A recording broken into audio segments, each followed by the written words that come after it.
Question হচ্ছে এটাই কি আমরা কি করি এই এরিয়াগুলোতে যে কোনো ধরনের কনসিলার অ্যাপ্লাই করি আর এই এরিয়াগুলোতে কন্ট্রোল অ্যাপ্লাই করি।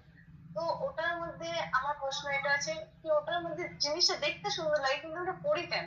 মানে যখন আমি যেটা ছোটবেলা ভাবতাম কি একটা ফেস পুরো হোয়াইট হওয়া দরকার বা পুরো ডার্ক হওয়া দরকার, কিন্তু যখন মেকআপের ক্ষেত্রে দেখা যায় তখন দেখা যায় আমাদের এই এরিয়াগুলো হোয়াইট হয়, এই এরিয়াগুলো একটু ডার্ক। ঠিক আছে, এবার আমি তোমার কোশ্চেনটা রিপিট করি। ঠিক আমি আছে, বুঝতে পারলাম, বোঝাতে পারলাম না।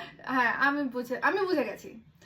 তোমার কোশ্চেনটা ছিল এটাই যে আমরা যে হাইলাইটিং দিই, হাইলাইটিং কেন করি আর কন্ট্রোল কেন করি, আমাদের এই এরিয়াগুলোতে আমি হাইলাইটিং কেন করি আর এই এরিয়াগুলোতে আমরা কেন কন্ট্রোল ইউজ করি। তোমার মেন কোশ্চেন এটা ছিল। বললো তুমি যেহেতু ছোটবেলা থেকে জেনেছো যে আমাদের মুখটাকে মেকআপ করা মানে পুরোটাকে সাদা করতে হয় বা পুরোটা আমাদের এক কালারে আনতে হয়।